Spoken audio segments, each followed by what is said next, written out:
Brothers and sisters, thank you for joining us. We are here talking about the movie Aftermath. It has been Arnold Week. We've already talked about Total Recall, which we enjoyed, Raw Deal, which was ridiculous, and now we're talking about the new movie Aftermath. This movie sucks. I'm sorry. Not happy about this movie. Not good. I was not happy sitting through it. I fell asleep the first time and then had to go back the second and really work my way through it. And I'm going to say this about movies. Few movies, it didn't make me upset necessarily. Oh, maybe a little bit. But few movies that when I get done with it, I felt like I completed a shift of working. Like I felt like I'm waiting for a check in the mail after I got to that movie. Thank you for I was like, that. yeah, what how was I tired? Not to stay in, I'm sleep because I'm tired. Not T-I-R-E-D, tired. T-I-E-D, T-I-D-E. Afterward, like I physically was like, this movie took real energy to just sit here with my eyes open, which that rarely happens. Schwarzenegger's performance just drained you because it was so emotional. Yeah, and let me I'll kind of run through the plot of this movie, real quick. An air traffic controller played by the always fantastic Scoot McNairy screws up in his job. Was it his fault? I don't really know because the whole place seems so mismanaged. I can't imagine this was his fault to begin with. But anyway, two planes collide. Schwarzenegger's wife and daughter were on the plane. And as plot goes, that's about as far. And as character arcs and there was nothing else in this movie. There's about 20 scenes just built around the idea that they're both now sad. Scoot McNairy's sad because people are dead by his hand. Schwarzenegger's sad because his family's dead. And then you get to see both of them cry and try to decide if life's worth living for an hour and a half. And that's how we all felt after the end of the movie. Like, yeah. Now, it makes you this reflect. Movie beginning, it starts with Schwarzenegger and he works for a construction company, and he doesn't work for a construction company. But he's saying all the right things. I guess you can say, like, he's saying the lines he's supposed to say. But everybody that's talking to him in this movie, from his boss to the people, his coworkers, everybody's talking to him like he's slow. It's a big day. Your family's arriving today, right? So go home. Get everything ready for them. Spend some time with your daughter. You're going to be a grandfather. Like, he doesn't actually work there. Everyone's like, he goes, oh, isn't your family coming in? Like, why don't you go be with them? And I'm like, and I'm dead serious about this. I would have think if I was at an actual construction site and everybody was talking to somebody like this, I go, oh, this guy, everybody knows this guy's slow. He's a little special. We're just trying to get him to, he, of course he works here. And that's what I felt like. It's like, well, he's not an actual construction guy. And so he goes home. Yeah. He's supposed to meet with, he's like, okay, he's all excited. He gets flowers to go meet his wife and daughter at the airport. And when he shows up, any normal human being will know immediately something's wrong, but not him. They are immediately like, oh, you're waiting for your wife? Just a second. And then somebody else comes up and goes like, sir, let me talk to you. Come here. And he's like, oh, I'm here to meet my wife and daughter. Like, nothing. Can I see your ID? Yeah. And he's like, yeah, let me show you my ID. Instead of being like, why do you need to see my ID? I'm just here to pick up my wife. And then what I love is that the lady goes like, okay, well, how about I take you into the back? Which you'd be like, why are you taking me anywhere? But he's like, what's going on? Did the plane, did everything go well? And she's like, yeah, I'm sure everything's fine. This lady who knows that everyone's dead and that this guy's life is completely destroyed at this point, her bedside manner is to say like, yeah, I'm sure everything's fine. In an attempt to pass on this bad news to somebody else, and she shuts the door and like leaves out of there really quickly. He passes it in the back. That's who's crying later. Yeah. Who's crying? And he's like, huh? Oh, whatever. Yeah. Well, this is Schwarzenegger, as far as I know, is I don't know. He seems like a pretty down to earth guy. I assume he's a guy who, in real life, who knows how to use a hammer or like has probably built a fence. Maybe not. I have no idea. But he served in the military. But Schwarzenegger is not an actor. Yeah. This movie, obviously, they needed some big name, and Schwarzenegger wanted to do it, and so they had to put him in. But so they go, well, what should it be? And they're like, construction worker. Again, why? Because he's really big and strong, and obviously, all the construction workers I know are at least 100 pounds overweight. But apparently, this makes sense that Schwarzenegger would be a construction worker. But he can't. They put the vest on him and they give him a clipboard. He doesn't even look like he knows how to hold a clipboard. Naturally, he's just like. And then the lines he's delivering are just like, "Oh, we got the frame set on the second and third floor," and it's all stuff that I'm like, "This doesn't sound like a construction worker." And then throughout the entire movie, he's a salt of the earth, blue collar guy, because they just keep referencing like, you love to work hard, and he's like, oh, I love to work. That every time he talks to anybody, they're just like, you never go home, you just always work hard. And I'm like, you could just show him working. You don't have to constantly like jam it down my throat that he likes to work hard. Why was it necessary? And I wonder this still. It's something I've prayed about, but I've not been able to. Why was it necessary when he was getting ready to go see his wife and kids that we had to see him naked in the shower? Why does he have the shower open? And so you can't tell me that wasn't in the contract. That he said, if I'm going to be in this movie, I'm getting at least my butt cheeks. They're on the screen. It's not even young. It's not like he's like, well, I'm 25 and I look the best I've ever looked. He's like, hey, I'm like 70 now. Let's make sure we get these things right up in there. Because imagine no wonder it's on Netflix. Imagine if it's on the big screen. Oh man, that would have been good. Yeah. I mean, this was Swayze did this in Roadhouse, right? Mm-hmm. That happened, and then this happened, and I couldn't even figure out the point of the scene because I was like, the director was like, okay, well, you have to get ready. You just came from a job site, so obviously you're sweaty. But we want to keep the sex appeal there. Your man's about to lose everything, but we need to know that you still got it. And I'm like, why do we need to know you still got it? Like, Now let's just, for the people listening who haven't seen this movie, which I assume is like literally everybody in the world except for you and me. Nobody's seen this. The movie isn't bad solely because Schwarzenegger isn't an actor. Just like with Raw Deal, we found out he'd be a terrible 007. He's an even worse, just like emotional human. So half the movie is with Scoot McNairy, who, he because of his mistake, he's in the control tower, and these people just walk in and are like, hey, we're gonna like cut this phone line or something, and he's like, okay. And then the other guy he's working with is like, I'm going on break. He's like, okay. And then all of a sudden, like at that time, all these planes come in, and he's like trying to figure out like what to do. And this is supposedly based on some type of true story, so I don't know what's going on, but everybody's angry with him. People are writing murder on his house, and it all comes out. And he's married to this girl from Lost. I forgot her name. And they have this son who looks like to me like he's like 10 or something. But they creep in and spy on him while he's sleeping, and he's holding some type of teddy bear. And they're just, what was that? Weird. They talk to him like he's 3. Yeah, and they're just like, oh, look how adorable he is. And then like later in the movie, like he like wakes up and they like walks out of the room, and Scoot is like, oh, hey buddy, why don't you go back to bed? And he's like, I'm hungry. And he's like, oh, I'm hungry too, buddy. Like, let's get some food. And I'm like, how old is this kid? And the rest of the time they're like when later in the movie, Scoot has to change his name and move to a different city. And the son comes to visit him, and the wife is like, he says like, oh, what did you tell the son about my name? And she's like, oh, I told him it's like Clark Kent, like you're a superhero. I'm like, a superhero? Like this kid's like 15. Like why everybody's treating everybody in this movie like they're slow. Yeah, it's like so weird. No, that's I was trying to figure out. I was like, why is everybody treating everybody like they're slow? Now Scoot, again, we have a good actor, but I think I've seen him in lately. I just watched Batman versus Superman. He plays basically a Lieutenant Dan character that's lost everything, and he's dealing with his emotions, and he's sad. Then I saw him in True Detective, and he lost his kids, and he lost his wife, and he was sad.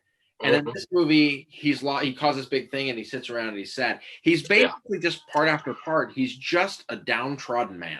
No, I haven't seen *Halt and Catch Fire*, but I have a feeling and can guess what he plays in that. Not up to I'll say that much. He definitely not about that. He catches fire. I've seen him in other things, and I can't think of anything right now. But did you know that this movie was written by the same guy who wrote Enemy, with Jake Gyllenhaal? Oh, geez. Yeah. What? Now I have a feeling this is a director's fault, because Enemy isn't exactly like huge on character development either. Yeah, but it's one of the best movies I've ever seen. This movie, and that was the thing about not Raw Deal. That was the thing with Aftermath, is this movie felt like I started at a second episode of a TV show, or I missed the first third of the first act of the movie. Yeah. There's zero character. They don't explain anything about Schwarzenegger. They don't explain anything about Scoot. They don't explain anything about anything. It's just that they're like, look, this happens. And then I guess, like, this is the aftermath. Like, if you wanted to see a movie about aftermath, this is it. If you were looking for characters, watch a movie about characters. This is about aftermath.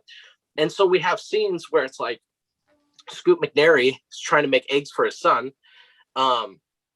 teaching his son about the herb thyme, which is going to make a comeback really strong later in the movie. And Scoot is going nuts because he's so depressed that he just puts raw eggs on a plate and gives it to his son. And his wife, instead of just being a normal person taking the plate and just being like, yeah, I guess we're not gonna eat that, she starts this big fight, and she's like trying to dump it out, and Scoot's like, what are you doing? And she's just like, don't treat my son like this. And she's like, maybe it's better we leave. And I'm like, what is going on? Like, again, there's no character development, so I have no idea what the relationship's like. But why? Her first instinct with this is like, maybe I should take our son and leave. And these issues that you're struggling with, this depression, this guilt, this persecution from the outside world, maybe you should deal with that alone. And maybe the best thing to do would for you just be sit in your house by yourself without me, because I'm just your wife. I'm not like someone who needs to be here. And so she just like straight up leaves and leaves Scoot to just like have a long scene about buying a gun. Like every other scene, it's like, it's not that it doesn't make sense, I'm just not sure why I'm watching it. And contemplate suicide for like 20 minutes or however long that scene was. He's gonna do that. When she left, I was like, this guy's gonna kill himself. Like, you can't. What? He just accidentally killed hundreds of people. Yeah, probably upwards of 400 people. I was probably killed all these people, which brings us to the point that we're talking about one of the time before we saw it on here. Yeah. There's the actual crash site, and I just said, I don't know how it works, but I think, like you talked about, I would think they would, when they actually just bring in everyday people to clean this up, because Schwarzenegger sneaks on to look for his spouse, his daughter, and his wife, they would clean the bodies up first. Like, all the bodies would be cleaned up, and then you would bring it in. But there's just dead people everywhere, and Schwarzenegger then finds, I believe it was his wife. I can't remember if his wife or daughter who he finds. I think I thought it was his daughter, but I don't remember. But he finds her as he's wandering around, and I was like, one, this is super dark, what goes on here. But two, I was like, just have everyday people going like, yes, I will come in and help clean this up. Don't mind the arms and legs everywhere. They give Schwarzenegger a vet or a Tyvek suit, and they base in zero instruction. Yeah. And they're just like, hey, thanks for volunteering, clean up the wreckage. So he just starts wandering around, and like you said, it's like, one, I don't know what they're supposed to do. So it looks like people are just like picking up garbage and putting them in bags. But you're like, well, what do I do with all these arms I found? These people are in multiple pieces everywhere. Do we touch the bodies? Is someone else going to touch the bodies? Are we cleaning up the blood? Are we just collecting garbage? That's nasty. The other thing about Schwarzenegger is he was standing there at one point, and I realized in his old age, because we watched, just seen Raw Deal. He's this big buff dude. Now he's older, and he's standing there. I realized he was built now just like Warwick Davis. I realized at one point, I was like, wow, he's like a giant dwarf. It was really weird, but I was like, life is too short. This is that TV. That's nasty. Movie just randomly cuts a year later. Schwarzenegger seems like he's holding it together pretty well. He's like, I got kind of things. I'm sad, but I've moved on with things. It shows him the way he's moved on is he's building a fence, I guess, by just seemingly using a hammer to just randomly hit parts of planks. Yeah. Again, I don't know if he's ever used a hammer or built a fence. And so suddenly there's like a plot that comes in the last like 40 minutes of this movie where he's getting the he gets this lady to get the address of where Scoot lives, and she's like, well, why, I don't know if I should give it to you because you shouldn't use it for bad things. And he's like, I just want someone to apologize. Nobody will apologize for my wife's death. And the movie is building up like something bad's gonna happen, like when he goes see Scoot. But you're like, why would anything bad happen? I mean, Schwarzenegger isn't like a guy who's gonna fight or kill anybody. It doesn't seem like it. He seems like he's well adjusted at this point. He's gotten not over it, but he's like getting through it. And then we have a scene in Scoot's house, his new apartment where he lived, where he moved to be in witness protection. And we have 3 scenes in a row of someone knocking on the door and then a slow zoom on Scoot's face while he's scared. He doesn't know who's at the door. Yeah. I'm like, do we need 3 of these scenes? Like the first one, nobody, what is it? Yeah, nobody's there. Or no, the first one, it's his son. Second one, nobody's there. And then the third one, it's actually Schwarzenegger. And I'm like, why do we get this? Like suddenly turns into a horror film where every time someone knocks on the door, it's like, well, we have like the music like suddenly gets really intense. And I'm like, and I couldn't figure out what the movie was trying to get me to feel, because there was no reason to feel like this should be intense other than I assumed Schwarzenegger would knock on the door, see that this guy had a wife and a kid, and realize like, oh, we all have family. We all have things we're fighting for, you know. But something slightly different happened. Well, I thought we were going to find out it was a sequel to Raw Deal, and then he was going to go, oh, and then he was going to inspire this man. Yeah. To come back to reality and overcome this. Yeah, that was in Batman v Superman. He was going to inspire legless Scoot to stand up and walk.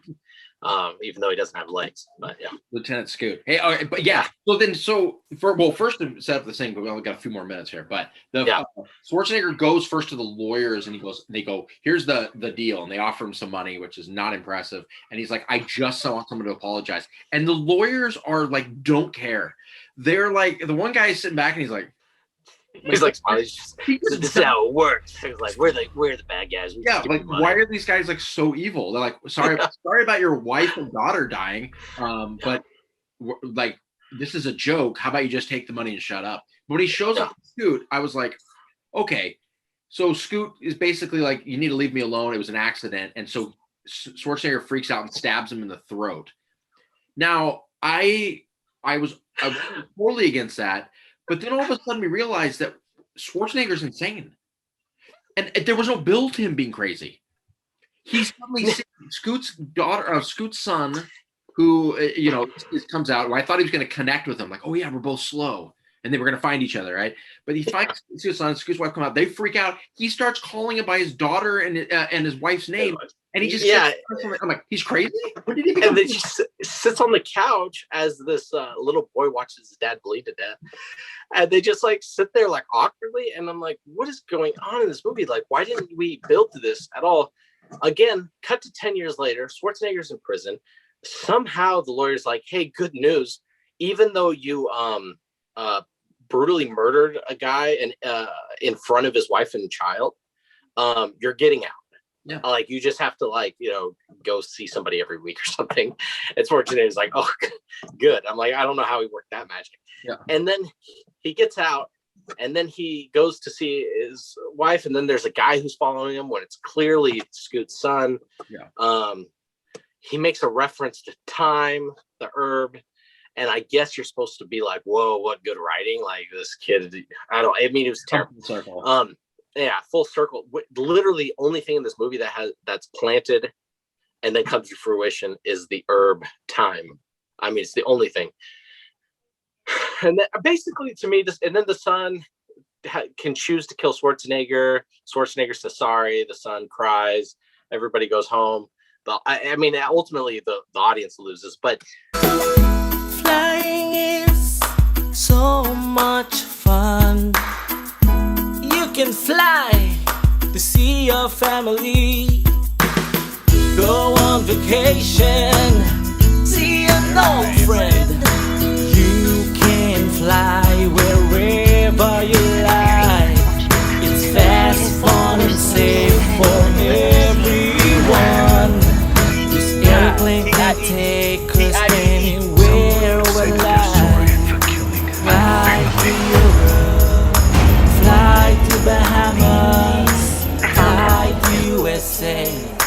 flying anywhere you like.